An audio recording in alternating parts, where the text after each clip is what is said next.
अस्सलाम वालेकुम dear teachers, कैसी हैं आप? उम्मीद करती हूँ बिल्कुल खैरियत से होंगी। आज आपने क्लास में बच्चे को स्वाद के हर्फ से मुतारफ़ करवाया। इसके साथ आपने एक बहुत ही दिलचस्प कहानी सुनाई। कहानी सुनाते हुए आपने बच्चों को एक ऐसा इन्वायरमेंट क्रिएट करके देना है जहाँ पे बच्चे आराम से बैठकर आपकी कहानी को सुन सकें। अगर तो कहानी एलईडी पर चल रही है तो बिल्कुल खामोशी से बच्चे सुने और सुनकर वो आपको रिस्पॉन्स करें। इसके बाद अगर आप खुद कहानी सुना रहे हैं तो अपनी आवाज़ के उतार चढ़ाव और अपनी अदायगी से बच्चों को अपनी तरफ मुतवज्जो रखें और उनको कहानी सुनाते रहें। इसके साथ जब तस्वीर दिखा रहे हों या तो एलईडी प्रोजेक्शन के ऊपर वो तस्वीर दिखाएं बड़ी स्क्रीन पर, ताकि बच्चे उसको क्लियरली देख सकें, या फिर आप फ्लैश कार्ड का इस्तेमाल करते हुए बच्चों को तस्वीरें दिखा सकते हैं। इस तरह से बच्चे तस्वीर को पहचान भी लेंगे और फिर उसका नाम भी जानेंगे, नाम जानने की कोशिश भी करेंगे। बहुत सी ऐसी तस्वीरें होंगी जिनके बच्चे नाम ऑलरेडी जानते होंगे और बहुत सी तस्वीरें ऐसी होंगी जिनके नाम वो नहीं जानते। जिन तस्वीरों के नाम वो जानते हैं उन पर उनकी एप्रिसिएशन करें और जिनको वो नहीं जानते वो बच्चों को गाइड करें और बताएं उनके नाम क्या हैं। इस तरह ही बच्चे बेहतर तरीके से सीख जाते हैं।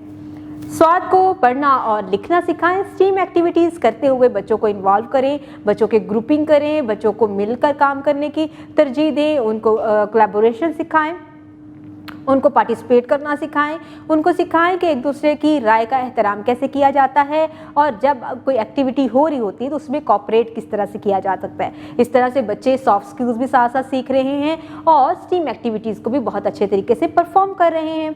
आपने देखना है कि आपकी क्लास में कितने ग्रुप बनते हैं और कौन कौन सा बच्चा साइंस, इंजीनियरिंग, टेक्नोलॉजी और आर्ट में और मैथ में कितना फोकस करता है और बेहतर तरीके से उनको मुकम्मल करने की कोशिश करता है। आपने बच्चों को क्लास वर्क करवाना है जो कि हमारी वर्क बुक से होगा। उसमें आपने बच्चों की फॉर्मेशन चेक करनी है, कलर वो कैसे करता है, प्रॉपर तरीके से आपने उसको गाइड करना है कि उसने फॉर्मेशन के मुताबिक जो है वो स्वाद को लिखना कैसे है। इसके बाद बच्चे को होमवर्क दें। होमवर्क भी वर्कबुक से दिया जाएगा और उसकी डायरी पे उसको मेंशन कर दिया जाएगा, जो कि बच्चा घर जाकर अपने पेरेंट्स को दिखाएगा और पेरेंट्स के अंडर ऑब्जर्वेशन अपना होमवर्क मुकम्मल करके लेके आएगा। बच्चों को तंबीह करें कि वो घर जाकर अपने पूरे दिन की रूटीन अपने पेरेंट्स के साथ शेयर करें और उनके साथ ज़्यादा से ज़्यादा टाइम स्पेंड करें। उम्मीद करती हूँ आपने आज की इस वीडियो से बहुत कुछ सीखा होगा। मज़ीद सीखने और जानने के लिए हमारे साथ रहिएगा। मिलते हैं अगली वीडियो में, तब तक के लिए खुदा हाफिज़।